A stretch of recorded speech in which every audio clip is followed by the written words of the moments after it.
یزید کی لشکر جو امام حسین کے مقابلے میں آیا، امام حسین کے لشکر کی تعداد 72 تھی، تو یزید نے 22,000. مجھے بتائیے 72 کا 22,000 سے کو مقابلہ ہوتا ہے؟ عمر بن سعد نے پھر عبید اللہ ابن زیاد کو لکھا کہ 22,000 بندے تھوڑے ہیں، کچھ بندے زیادہ بھیج. تو عمر بن سعد کو عبید اللہ ابن زیاد کہنے لگے کہ تو پاگل تو نہیں ہو گیا، 72 کے لشکر کا 22,000 بھیجا، اور کتنا بھیجو؟ تو اس نے کہا تمہیں یہ نہیں پتا یہ لوگ کون ہیں؟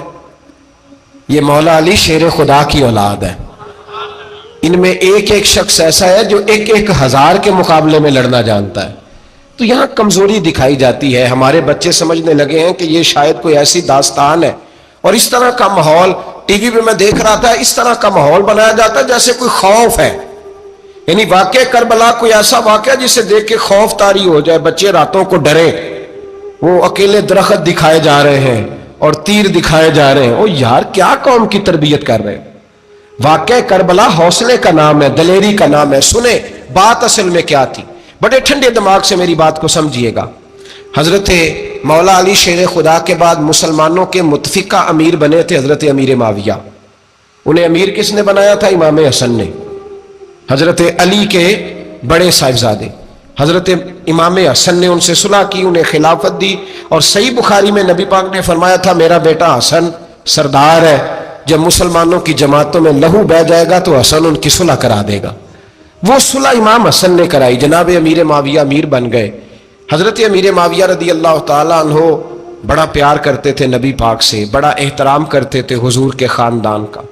ان کی جو اجتہادی خطائیں ہیں وہ اپنی جگہ پہ موجود ہیں. چونکہ امام حسن نے ان سے صلح کر لی، لہذا ہم بھی ان کے بارے میں کوئی جملہ کہنے کے مجاز، ہماری مجبوری امام حسن ہے. اس لیے کہ جسے امام حسن صحیح کہے پھر امام حسن کے ماننے والے کو اسے غلط نہیں کہنا چاہیے. حضرت امیر معاویہ رضی اللہ تعالیٰ عنہ کا جب وصال ہوا تو حضرت امام حسن پہلے ہی ان سے وصال کر گئے، آپ کو زہر دے دیا گیا، آپ شہید ہو گئے. امام حسین موجود تھے. تو یزید کے بارے میں لوگوں نے کہا جناب امیر معاویہ سے کہ یہ ٹھیک ہے، مناسب ہے اور بہادر ہے، دلیر ہے، وہ جو ہوتے ہیں نا خوش آمدی ٹولہ. تو حضرت امیر معاویہ کے گرد بھی کچھ ایسے لوگ تھے، انہوں نے آپ سے کہا کہ یزید کو نامزد کر دیں. تو آپ نے یزید کو بلایا، حوالہ مجھ سے دیکھ لیجئے گا. بلا کے فرمایا کہ 3 بندوں کے سامنے اپنی خلافت پیش کرنا، اگر وہ تجھے مان جائیں تو امیر بن جانا، نہ مانے تو چپ کر کے گھر بیٹھ جانا. وہ 3 بندے کون ہیں؟ جناب عبداللہ ابن عباس، حضرت عبداللہ بن زبیر اور امام حسین رضی اللہ تعالیٰ عنہ. یہ وصیت فرمائی جناب امیر معاویہ. ہوا یہ کہ یزید جب امیر بنا نا، 2-3 چیزیں ہوتی ہیں جب کسی بندے کو قابو کرنا ہوتا ہے، 2-3-4-5 چیزیں ایسی ہوتی ہیں جس سے بندہ قابو آتا ہے. تو اس نے بھی فوری طور پہ، یزید نے دیکھا میرے لیے مسئلہ کیا بن سکتا ہے. ولید بن عتبہ اس وقت مدینے کا گورنر تھا. یزید نے اس کو خط لکھا کہ امیر عرب کا رواج آج بھی ہے کہ جب تک نئے خلیفہ کی بیعت نہیں ہو جاتی پرانے کے انتقال کی خبر ہی نہیں دیتے، اس کو رکھے رکھتے ہیں. یہ ان کا طریقہ ہے. وہ کہتے ہیں کہ ولی عہد اچھی طرح قبضہ کر لے پھر بتائیں. حضرت امیر معاویہ کا وصال ہو گیا، بتایا نہیں. یزید نے اب کیا کیا، کیونکہ بڑا چلاک آدمی تھا، بڑا شاطر تھا، بڑا تیز تھا، اس نے ولید کو خط لکھا. کہنے لگا کہ فوری طور پہ عبداللہ ابن عباس کو بلاؤ اور اسے کہو میری بیعت کریں. یہ جو بیعت ہوتی تھی نا، یہ بھی سن لے کیا ہوتی تھی. یہ بیعت حلف ہوتا تھا کہ میں اللہ رسول کے نام پہ حلف دیتا ہوں کہ میں یزید کی اطاعت کروں گا، میں اس کے خلاف کوئی بغاوت نہیں کروں گا. کوئی یہ بیعت لوگ سمجھتے ہیں کہ بس ہاتھ پکڑنے کا نام بیعت تھا. اس بیعت کا متبادل جمہوری ملکوں کے اندر ووٹ آیا ہے. تو کہا بیعت کرے. حضرت عبداللہ ابن عباس کو بھی بلاؤ، عبداللہ بن زبیر کو بھی بلاؤ، امام حسین کو بھی بلاؤ. امام حسین آدھی رات کے وقت بیٹھے تھے مسجد نبوی میں، چونکہ 5 نمازوں کی آپ امامت کرتے. امام حسین نماز پڑھا کے عشاء کی بیٹھے تھے. جناب عبداللہ بن زبیر، عبداللہ بن زبیر کون تھے؟ یہ نبی پاک صلی اللہ علیہ وسلم کی پھوپھی پوتے تھے اور جناب صدیق اکبر کے نواسے تھے. حضرت عبداللہ بن زبیر اور جناب زبیر بن عوام عشرہ مبشرہ صحابی ہیں، ان کے بیٹے تھے. بہت زیرک آدمی تھے. یہ بھی امام حسین کے پاس بیٹھے تھے. عبداللہ ابن عباس بھی تھے جو حضور کے چچا کے بیٹے ہیں، اس امت کے پہلے مفسر ہیں قرآن پاک. یہ لوگ بیٹھے تھے.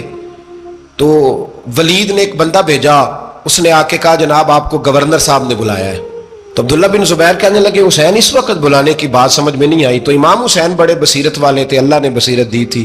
کہنے لگے عبداللہ آپ کو سمجھ نہیں آئی، مجھے سمجھ آ گئی ہے، امیر معاویہ وصال کر گئے اور یہ ہمیں جو بلایا گیا ہے نا، یہ یزید کی بیعت کے لیے بلایا گیا ہے. تو کہا پھر آپ آدھی رات کو نہ جائیں، آپ کے لیے خطرہ ہوگا۔ تو امام حسین فرمانے لگے خطرہ حسین کو نہیں ہوتا۔ نہیں، کہا پھر بھی آپ مہربانی کریں ذرا احتیاط سے جائیں۔ تو جناب عبداللہ ابن زبیر نے، عبداللہ ابن عباس نے 14 بندے نیزے دے کے، تلواریں دے کے امام حسین کے ساتھ بھیجے اور کہا کہ امام حسین اگر اس نے کوئی غلط ملت بات کی نا، زبردستی بیعت کرنے کا کہا، تو آپ بس کوئی ایک بات اونچی آواز میں کر دینا، یہ سپاہی پیچھے آ جائیں گے۔ امام حسین ان 14 بندوں کو لے کے گورنر ہاؤس پہنچ گئے۔ جب آپ وہاں پہنچے، اس نے بتایا، اس نے کہا جی حضرت امیر معاویہ انتقال کر گئے اور آپ نے یزید کی بیعت کرنی ہے۔ تو امام حسین فرمانے لگے میں چھپ کے بیعت نہیں کروں گا، مجمع لگاؤ، جمعے والے دن اعلان کرو، جو طریقہ ہے حضرت ابوبکر صدیق کا، جو طریقہ ہے حضرت عمر فاروق کا، جو انداز حضرت عثمان غنی کا ہے، جو مولا علی کا ہے، سر عام اعلان کرو، اگر ساری دنیا یزید کی بیعت کرے گی تو میں بھی تیار ہوں۔ تم مجھ سے بیعت لے کے پھر لوگوں کو بتانا چاہتے ہو کہ حسین بیعت ہو کر رہے ہیں، تو تم کیوں نہیں کر رہے؟ میں عام آدمی نہیں ہوں، لہذا چھپ کے بیعت نہیں کرتا۔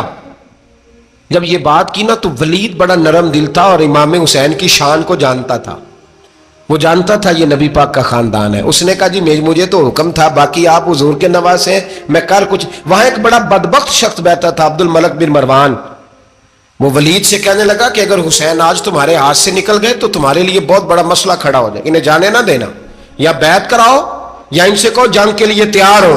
تو امام حسین رضی اللہ تعالیٰ عنہ کے کانوں میں آواز گئی تو فرمانے لگے ابن مرجانہ، اگر تیرے اندر جرت ہے تو آ سامنے حسین کے، اس کے کانوں میں باتیں نہ کر، کانا پھوسی نہ کر، باہر آ میدان میں، شرارت نہ کر، باہر آ، میں تمہیں ابھی بتاتا ہوں کہ حسین سے مقابلہ کرنے کا انجام کیا ہے۔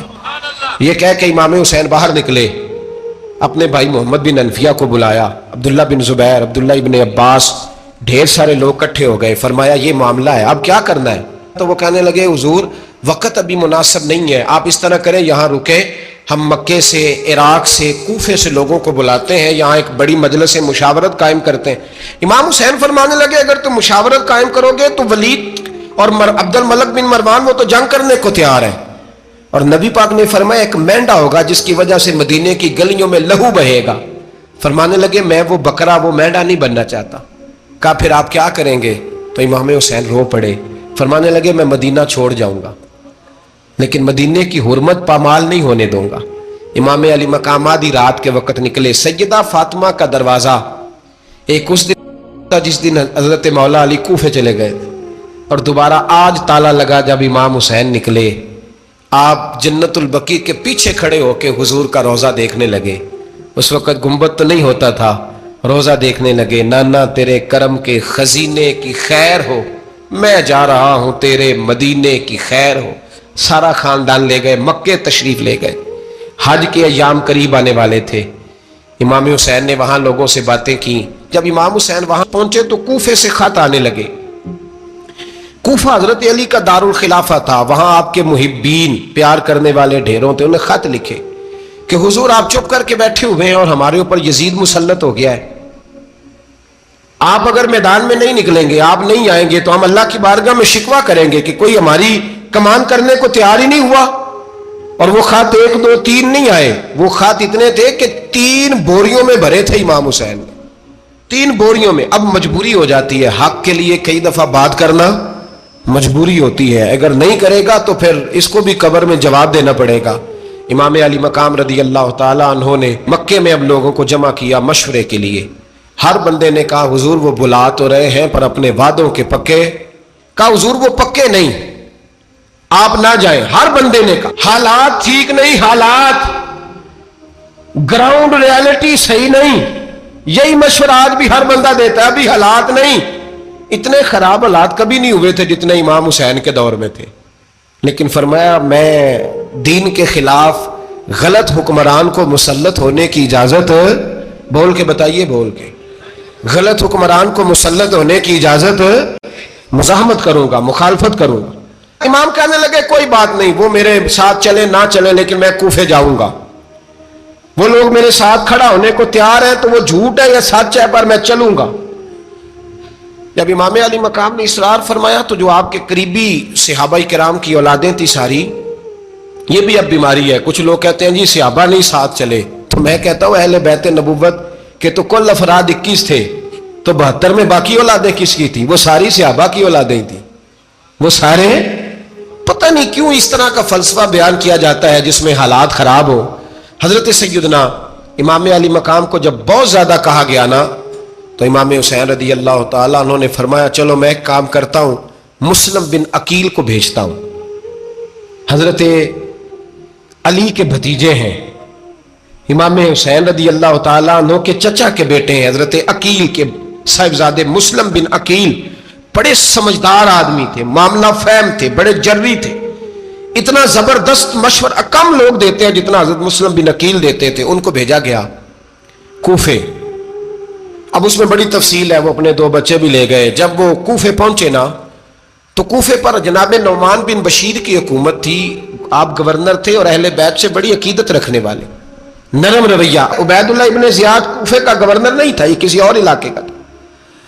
جب آپ وہاں پہنچے تو نعمان بن بشیر نے دیکھا کہ حضرت مسلم بن عقیل آئے ہیں تو لوگ دوڑے ان کی بیعت کرنے، بھاگے. اتنے لوگ جمع ہوئے کہ ایک دن میں 17,000 آدمی نے بیعت کر لی. کتنے بندے جی؟ 17,000 آدمی ایک دن آیا. اب وہ جو امام مسلم بن عقیل کے وہاں نعرے لگانے والے تھے کہنے لگے حضور یہ پہلے دن کی کارکردگی ہے، 2-4 دن میں دیکھیے کیا ہوتا ہے. 2-4 دن میں کیا ہوا؟ 40,000 آدمی نے بیعت کر لی. اب وہ 40,000 بندہ تیار ہو گیا. ادھر سے جو یزید کے وفادار تھے انہوں نے خط لکھا یزید کو کہ تو نے بڑا نرم آدمی گورنر بنایا ہے اور 40,000 بندہ چلا گیا حسین کی طرف.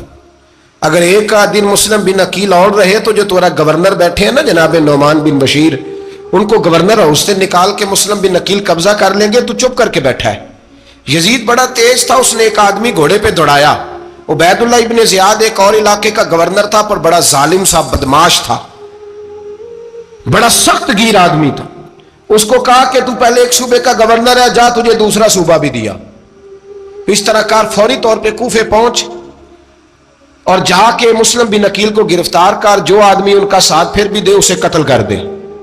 اس نے کیا کیا؟ وہ آدھی رات کو آیا، منہ چھپایا، جبہ پہنا. لوگ سمجھے امام حسین آ گئے.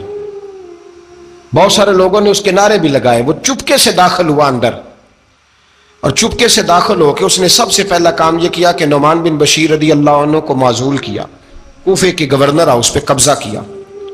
پھر اس نے اسی وقت سوئے ہوئے سرکردہ لوگ، جس طرح ایک گاؤں کا چودھری دوسرے کا محلے میں قبیلوں کے جو لوگ تھے چودھریوں کو بلایا، کچھ کو سزائیں دی، کچھ کو سخت کہا، کچھ کو ان کے عیب گنوائے کہ وہ تمہارا فلانا مسئلہ پھر خراب کر دوں گا. بلیک میل کیا. صبح ہونے تک حالات اگر تم نے میرے قابو میں نہ کیے تو یاد رکھنا بڑا مشکل ہوتا ہے حق پہ کھڑا ہونا. بڑی چیزیں لوگوں کو یاد آتی ہیں، اللہ جانتا ہے. پہلے کچھ ہوتا ہے، بعد میں معاملہ کچھ ہوتا ہے. حضرت مسلم بن عقیل کے ساتھ جس دن عبید اللہ ابن زیاد آیا 40,000 کا لشکر تھا. اگلے دن صبح ہوئی، اگلے دن تو یہ حال ہو گیا کہ آپ جب کوفے کی جامع مسجد میں زور کی نماز کے لیے گئے تو 5-7 ہزار آدمی نماز پڑھنے آیا. اور جب مغرب کا وقت آیا تو لوگوں نے چند ہزار لوگ رہ گئے، نماز کی نیت باندھی. توجہ کرنا میری بات پہ، ایک مسئلہ بھی سمجھ میں آئے گا. لوگوں نے نماز کی نیت باندھی تو حضرت مسلم بن عقیل امامت کر رہے ہیں، ہاتھ باندھے ہوئے ہیں. تو بہت سارے لوگوں نے پیچھے ہاتھ چھوڑ دیے. ایک بندے نے دوسرے سے پوچھا وہ ہاتھ کیوں نہیں باندھتے؟ کہنے لگے اگر عبید اللہ ابن زیاد کے کسی بندے نے دیکھ لیا نا تو ہم اسے کہیں گے ہم تو نماز پڑھ ہی نہیں رہے تھے، ویسے ہی کھڑے تھے، ہاتھ ہی نہیں باندھے سرے سے. جب نماز کی امامت باندھی تو 10-11 صفیں تھیں. جب مسلم بن عقیل رضی اللہ تعالیٰ عنہ نے سلام پھیرا تو پیچھے بندہ ہی کوئی نہیں تھا. حضرت مسلم بن عقیل کو گرفتار کیا گیا. عرب کا رواج تھا دشمن کو سخت سزا دیں تاکہ باعث عبرت بنے. بہت اونچا مینار تھا کوفے کا گورنر ہاؤس کا، اوپر لے جا کے جناب مسلم بن عقیل کو زمین پہ گرایا گیا. اور جب وہ شہید ہو گئے تو شہید ہونے سے ایک رات پہلے وہ خط لکھ چکے تھے امام حسین کو کہ آپ آ جائیں، حالات بڑے اچھے. خط ملا تو امام حسین مکے سے کوفے کی جانب چل پڑے. امام علی مقام رضی اللہ تعالیٰ عنہ جب چل پڑے تشریف لا رہے تھے تو رستے میں فرزق شاعر ملا، بڑا محب اہل بیت تھا. رستے میں ملاقات ہوئی، اللہ اکبر، حضرت مسلم بن عقیل جب گرایا شہید ہو گئے تو پھر اس نے اس طرح کیا کہ آپ کی لاش کو لٹکا دیا چوک میں. لوگ دیکھتے تھے تو عورتیں بچوں کہتی تھی تو نے باہر نہیں نکلنا, ہم نے نہیں امام حسین کے ساتھ چلنا, بس بڑا خوف ہے, کوئی بندہ نہ باہر نکلے, کوئی نہیں ضرورت, ہمیں حالات بہتر ہوگی تو دیکھی جائے گی. آج کتنے لوگ ہیں, کتنی دیگیں پکی, کتنی نیازیں بٹی, کیا کچھ ہوا. آپ ناراض نہ ہونا, میں آپ میں سے ہوں, آپ مجھ سے ہیں, یہ بات آپ کی نہیں میری سب کی ہے. آج بھی اگر امام حسین کے نام پہ جان دینے کی باری آئے گی تو دیگیں رہ جائیں گی. ناراض تو نہیں ہو گئے آپ لوگ؟ فٹافٹ مائیں کہیں گی باہر دی جانا, بالکل پتر سانو کی لگے, سارا دن کوئی ہمارے لیے. وہ پیر صاحب تو کرتے رہتے ہیں باتیں, ان کا تو کام ہے, خبردار ہم نے نہیں جانا. دیگیں دینے کو سارے تیار ہیں, جانے دینے کو تیار ہونا. ناراض ہو گئے آپ لوگ؟ چلو کوئی نہیں, ہو جاؤ, خیر صلی اللہ ہے, بات تو ٹھیک کر رہا ہوں نا. حضرت امام حسین رضی اللہ تعالیٰ عنہ نے فرزق شاہ رستے میں ملا تو امام حسین کو کہنے لگا کہاں جا رہے ہیں؟ فرمایا میں کوفے جا رہا ہوں. کہنے لگا حضور نہ جائیے گا, لوگوں کے دل آپ کے ساتھ ہیں, تلواریں آپ کے ساتھ نہیں. سیدنا امام حسین رضی اللہ تعالیٰ عنہ کو آ کے کہا حضور وہ سارے کوفے والے مانتے ہیں کہ بات حسین کی ٹھیک ہے لیکن آپ کی سپورٹ نہیں کریں گے. اور اگلی بات فرزق نے یہ کی کہ حضور میں حضرت مسلم بن عقیل کی لاش کو لٹکی ہوئی دیکھ کے آیا ہوں کوفے کے چوک میں. بڑا ہی خوبصورت فکرہ ہے امام حسین کا. فرمانے لگے میرا بھائی لٹکا ہوا تھا, کہیں کسی کے آگے جھکا تو نہیں تھا؟ لٹکا ہی تھا نا, کہیں جھکا تو نہیں کسی کے آگے؟ کہا حضور نہیں. تو آپ فرمانے لگے اگر مسلم بن عقیل لٹک گیا تو حسین بھی لٹک جائے گا, لیکن جھکے گا. حضرت امام حسین تشریف لائے, بچوں سمیت آئے. حور بن یزید ایک شخص تھا. حور بن یزید ایک مختصر سا لشکر لے کے اس نے امام حسین کو ایک جگہ پہ روکا, پھر دوسری جگہ پہ روکا, بل آ کر تیسری جگہ پہ روکا. تو امام حسین نے فرمایا جگہ کون سی ہے؟ کہا حضور کرب و بلا. فرمایا بس یہی خیمے لگا دو, یہی. حضرت سیدہ زینب نے پوچھا امام حسین سے کہ سارے زمانے نے روکا ہے, ٹھیک ہے آپ حق پہ ہیں, یہ بھی سب نے کہا آپ حق پہ ہیں, پر روکا بھی سب نے, آپ روکے کیوں نہیں؟ تو ابن کثیر اور ابن اسیر لکھتے ہیں کہ امام حسین رو پڑے, کہنے لگے بہن میں رک جاتا پر میں نے رات کو نانا مصطفیٰ کو خواب میں دیکھا ہے. تو حضور نے فرمایا حسین اگر آج یہ رواج پڑ گیا نا یزید جیسے لوگوں کا تو قیامت تک پڑا رہے گا. پھر لوگ کہیں گے کوئی نکلا نہیں تھا تو ہمیں بھی نکلنا. پھر لوگ ظالموں کے سامنے گردنیں جھکانے کے عادی ہو جائیں. میں کہتا رہتا ہوں, کہہ رہا ہوں, کربلا کی جنگ کفر اسلام کی جنگ نہیں, کفر اسلام کی جنگ نہیں کربلا کی. کیونکہ یزید تو بڑا پکا نمازی تھا, خطبہ دیتا تھا. وہ تو جب امام حسین رضی اللہ تعالیٰ عنہ نے کربلا کے میدان میں جمعے کا دن تھا تو یزید کے سامنے کو بات کرنی شروع کی, عمر بن سعد کے سامنے. تو عمر بن سعد کہنے لگا حسین زیادہ باتیں نہ کر, ہمارا جمعہ لیٹ ہو رہا ہے, جنگ کے لیے تیار ہو, فٹافٹ آ. اہل بیت نبوت کو قتل کریں گے اور قتل کے بعد پھر نماز پڑھیں گے اور پھر کہیں گے اللہم صلی علی محمد وعلی آل محمد, اسی نماز میں پھر درود بھی پڑھیں گے. یہ کیسا مرتبہ ہے, کیسا انداز ہے, دوستی قاتل سے بھی مقتول سے یارانہ بھی. امام حسین نے حر بن یزید امام حسین سے کہنے لگا مجھے حکم ہے آپ کو روکنے کا, آپ آگے نہیں جا سکتے. امام صاحب نے فرمایا وجہ زمین اللہ کی ہے. اس نے کہا آپ بیعت نہیں کر رہے, یزید کی حالات آپ کے حق میں درست نہیں ہیں, آپ نہیں جائیں گے. امام روک گئے. ظہر کی نماز کا وقت ہوا تو حضرت علی اکبر امام حسین کے بڑے صاحبزادے انہوں نے اذان ظہر پڑھی تو حر بن یزید کے لشکر نے امام حسین کے پیچھے نماز ادا کی.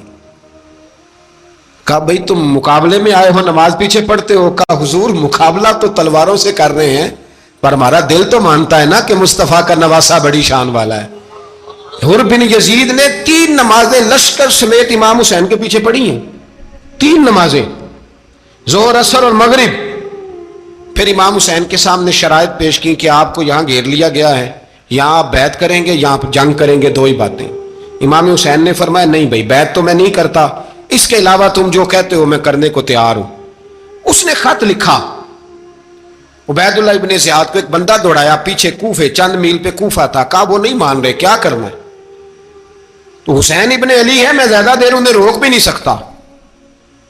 انہوں نے پیغام دیا حر بن یزید کو کہ کرنا کچھ بھی نہیں, ان کا پانی بند کر دو, بلیک میل کرو, کھانا پانی نہیں ملے گا, چھوٹے چھوٹے بچے ہیں, خود ہی مان جائیں گے. حضرت امام علی مقام کے بارے میں حور کے پاس جب یہ پیغام آیا تو حور کہنے لگا میری طبیعت نہیں مانتی حسین پر پانی بند کروں، دل نہیں مانتا۔ جب یہ لفظ کہے نا دوبارہ تو پھر عبید اللہ ابن زیاد نے عمر بن سعد کو 10,000 آدمی دے کے بھیجا، کہا حور بن یزید لچک دکھا رہا ہے حسین کے حق میں۔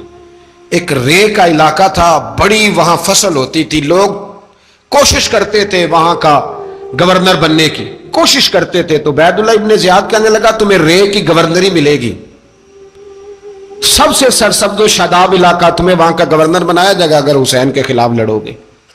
یہ اتنی زبردست ہوتی ہیں گورنریاں کہ گورنریوں کے لیے لوگ نسل رسول کے خلاف بھی نکل آتے ہیں، یہ اتنی تگڑی ہوتی ہیں، اتنی جلدی وفاداریاں بدلتی ہیں۔ وقت اتنا نہیں کہ میں مزید تفصیل میں جاؤں۔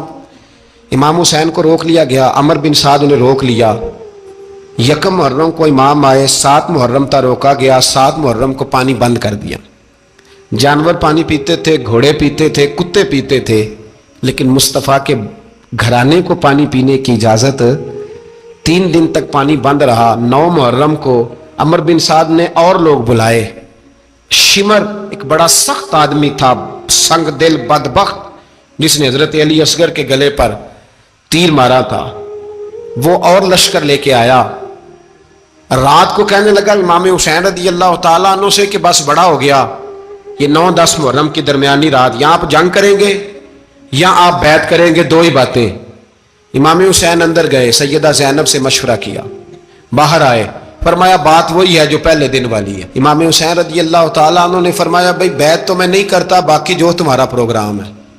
شمر اور ابن سعد کہنے لگے پھر جنگ کے لیے تیار ہو جائیں۔ کیا انداز ہے امام حسین کا، فرمانے لگے کل جنگ کروں گا، مجھے پتا تو ہے جنگ کا نتیجہ کیا نکلنا ہے، ایک رات مجھے دے دو تاکہ میں کھل کے اپنے رب کی عبادت تو کر لوں۔ حسین نے جانا ہے، مجھے پتا ہے کل رزلٹ 72 اور 22,000 کا کیا ایک رات مجھے دو، میں مالک سے راز نیاز تو کروں، میں گویا اس سے پوچھوں تو صحیح کہ مالک میرے والد بھی شہید ہیں، بھائی بھی شہید ہیں، نانا کو بھی دکھوں میں دیکھا ہے، تو اب میری باری ہے تو مالک میں حاضر ہوں، مجھے موقع تو دو، اس لیے کہ میرے نانا نے بدر میں بھی ساری رات عبادت کی تھی، صبح مجھے موقع دو۔ اور دنیا کا اصول ہے جب کوئی موقع مانگتا ہے تو دیا جاتا ہے۔ یہ دونوں کہنے لگے کوئی موقع نہیں۔ حور بن یزید پیچھے سے بولا، کہنے لگا نہیں بدتمیزی نہ کرو، حسین کو موقع دو، تمہیں دینا پڑے گا۔ موقع دیا۔ حور بن یزید نے پھر منت کی، کہا حضور آپ مہربانی کریں مان جائیں۔ فرمایا ماننے والا کھاتا کوئی نہیں، یہ بڑا مشکل کام ہے بھائی، ضمیر کا سودا اب تو عام ہو گیا، بازار لگتے ہیں، ریٹ لگتے ہیں، اپنی اپنی چاہتوں پہ لوگوں نے اپنے اپنے انداز سجائے ہوئے، کوئی آدمی بس اچھے طریقے سے نام لے لے تو بس ہم اس کے پیچھے چل جاتے، اب تو عام ہو گیا یہ معاملہ۔ امام حسین نے فرمایا ہو ہی نہیں سکتا، ممکن ہی نہیں ہے۔ ساری رات عبادت میں گزری، ریاضت میں گزری، تہجد کا وقت ہوا تو گھر والوں کو بلایا، فرمایا دیکھنا تمہاری سی کی آواز نہ باہر آئے، خبردار سی کی آواز نہ آئے۔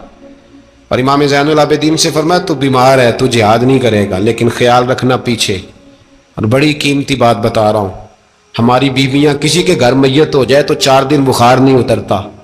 امام علی مقام نے سیدہ زینب سے فرمایا تو بڑی ہے، میری بہن ہے، پیچھے سارے بچے ہیں، جوان ہیں، ان کے حوصلے تیری ذمہ داری ہیں۔